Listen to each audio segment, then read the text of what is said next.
Dovolte, abych vás srdečně přivítala v Lazničkách na 9.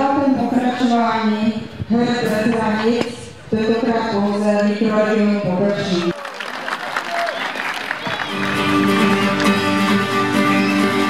Když jsem byl chlapec malej, tak metr nad zemí, scházeli se farmáři tam na přízemí, mezi nima můj táta, piva se dával a tu svůj nejmilejší hrál. Soutěže jsme dávali dohromady tak, že vlastně na zastupitelstvu a v kulturním výboru se řeklo, že každý vymyslí nějakou soutěž a připraví a dají dohromady. A já musím říct, že jsem se o to prakticky moc nestarala a že mám takový výborný tým lidí, kteří to zorganizovali a zajistili sami.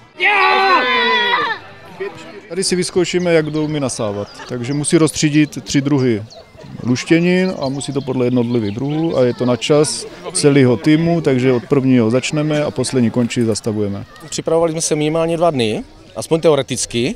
No, dneska jsme se teda konečně viděli na nástupu slavnostním. To jsme rádi, že jsme teda mohli přibrat ještě děti, které teda určitě jsou naší oporou.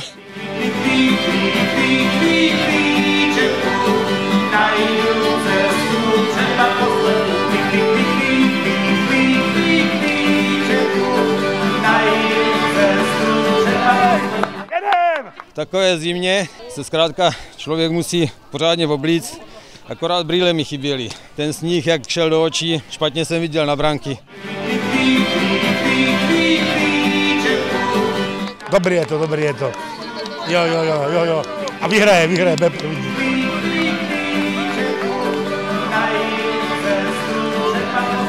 Takže máme za sebou 5 disciplín, na té druhé půlce vlastně tady hřiště, šlo nám nejlíp chození na provaze, kde jsme zabodovali, no a teď nás čeká teda soutěže tady na sluníčku, takže to bude složitější. No.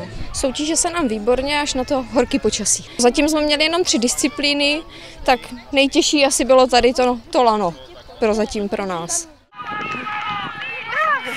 Myslím, že tato akce je úplně super, počasí vyšlo, sjeli jsme se převážně všechny obce sem, takže tak, jak uvedla Dagmar Klubzová, starostka obce Lazniček, prostě táhneme za jeden provaz. Jsme dvojnásobní teďka vítězi, takže čekáme, že do 3. to vyhrajeme znovu. Teď jsem chlap jak hora, přesto a palců věd, už jsem prošel celý závy a netáhnu svět, přibych si ale světě, pokud ještě něco řád, abych slyšel svýho tátu hrát. Speciální recept určitě nemáme, bylo to z nápadu včerejšího, samozřejmě co nás napadlo, trochu vylepšení, nějaký vývar, předmočená čočka samozřejmě do předku, aby jsme si trošku nahnali čas a takový menší uzený kolínko, vůli chutí a se smetanou čočková, prostě další jeden z receptů. Recept je stále stejný, dáme tam všechny věci, co jsme dostali, jsou to dobré ingredience, takže když dostaneme dobré ingredience, tak z toho musí být vždycky dobrý výsledek. Tak to je katastrofa.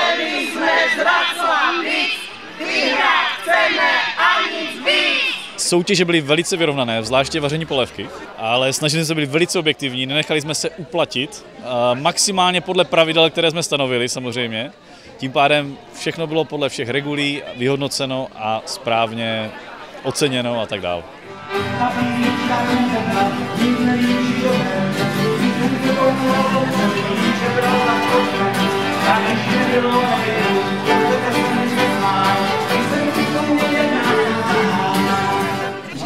Vyhodnocení každé libře soutěžné vaření čočovky. Na prvním místě se umístilo družstvo obce Radvanice. Nepřijeli jsme dneska vyhrát, měli jsme z toho, protože jako jsme v loňském roce obhájili titul podruhé, vůbec jsme nepředpokládali, že bychom mohli pokračovat dále. Ale nebylo to o tom jenom, že my jsme vyhráli polévku, bylo to o tom, že jsme se tady sešli, protože bylo spousta lidí vedle nás, tady funguje ta spolupráce mezi těmi obcema, žádná zášť prostě. Vy nemáte to, máte to, máme, počili jsme, okořenili jsme a o tomhle soutěžení je tady. Kvalita polévky v Lazničkách byla výborná i všech ostatních týmů, ale ten servis, ty Radvanice měli fakt tomu šli naproti, měli to vychytané, krásná obsluha, stůl krásně nachystaný, ubrousky, všechno mělo být tak, jak má být.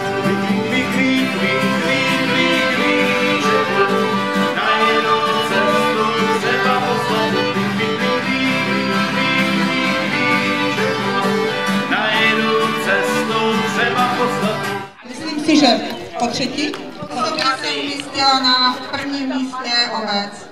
Bůh! Chci jenom říct, že co jsme na začátku soutěže slíbili, to jsme taky splnili. To znamená první místo. Jedině ty Radvanice, jak jste říkali, že vyhráli, tak vyhráli zase v tým vaření. Jo. Ve sportu na nás nemají ve vaření ještě, jo. Ale to zlepšíme do příště.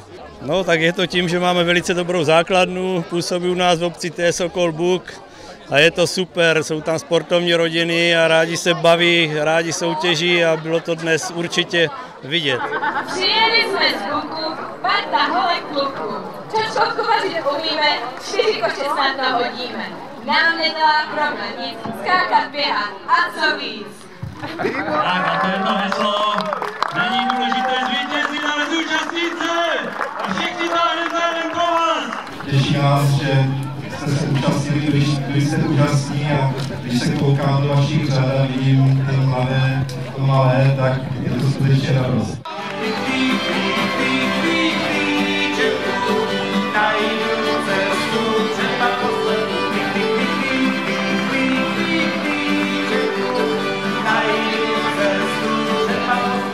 Příští rok se těšíme všichni do Vyklek.